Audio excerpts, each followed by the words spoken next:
ناظرین، اگر دانت ٹیڑھے ہوں تو روزانہ دانتوں پر مسواک کریں، دانت سیدھے ہو جائیں گے۔ مچھلی کھانے سے بینائی تیز ہو جاتی ہے، جلد چمکدار ہو جاتی ہے اور بال لمبے ہوتے ہیں۔ اگر کسی آدمی کی پہچان کرنی ہو تو دیکھو کہ وہ مسکینوں اور فقیروں کے ساتھ کس طرح پیش آتا ہے۔ ناظرین، چہرے کے داغ دھبے دور کرنے کے لیے ملتانی مٹی میں گلاب کا عرق ملا کر لگائیں، چمکدار اور صاف جلد ملتی ہے۔ گائے کا دودھ پینے سے دماغی طاقت آتی ہے۔ کچی مونگ پھلی نہار منہ کھانے سے موٹاپا دور ہو جاتا ہے۔ ناظرین، وہ انسان جو والدین کا دل جیت لے وہ دنیا اور آخرت دونوں میں کامیاب ہوتا ہے۔ اگر ہاتھوں کی جلد خشک ہو جائے تو زیتون کا تیل ملیں، نرمی اور چمک واپس آ جاتی ہے۔ روزانہ تھوڑا سا خالص دیسی گھی استعمال کریں، ہڈیوں اور دماغ کے لیے طاقت بخش ہے۔ ناظرین، ہفتے میں ایک بار لیموں اور کھیرے کا رس پانی میں ملا کر پئیں، جسم کے زہریلے مادے خارج ہو جاتے ہیں۔ ذہنی تناؤ کم کرنے کے لیے زیادہ سوچنے اور شور سے بچیں۔ بعض اوقات خاموشی بہترین دوا ہوتی ہے۔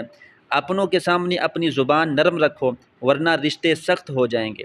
پیاز کا رس سر پر لگائیں، بال گرنا بند ہو جاتے ہیں اور نئے بال آتے ہیں۔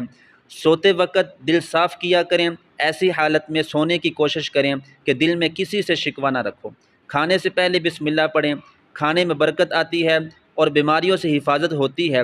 جوڑوں کا درد ہو یا ہڈیوں کی کمزوری، ہری مرچ ایسی سبزی ہے جو روزانہ استعمال کرنے سے جوڑ اور ہڈیاں مضبوط ہو جاتی ہیں اور پٹھوں میں طاقت آ جاتی ہے۔ پسینے کے اثرات سے نمٹنے کے لیے گرمیوں میں کپڑوں کے نیچے بنیان پہنیں۔ دوسروں کو اذیت میں مبتلا کرنا مذہب اور اخلاقیات دونوں کے خلاف ہے۔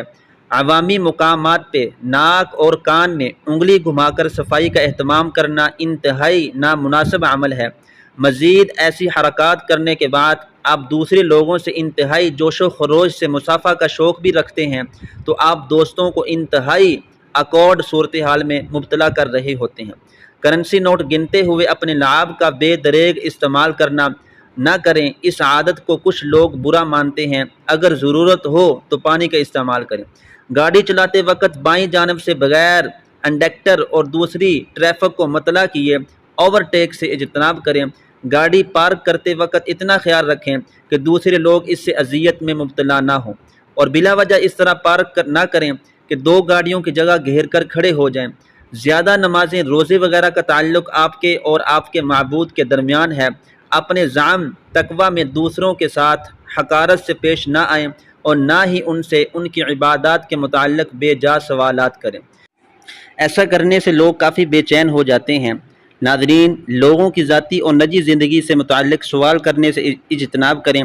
ایسے سوالات لوگوں کو تناؤ کا شکار کر سکتے ہیں۔ مثلاً، ابھی تک آپ کے بچے کیوں نہیں؟ آپ کے بچے فلاں سکول میں کیوں نہیں پڑھتے؟ آپ کی تنخواہ کتنی ہے؟ وغیرہ وغیرہ۔ ناظرین، جگہ جگہ پر تھوکنے، کھانے پینے کی چیزوں کے خالی ریپرز، چھلکے سڑک پر پھینکنے اور عوامی مقامات پر پھینکنے سے اجتناب کریں۔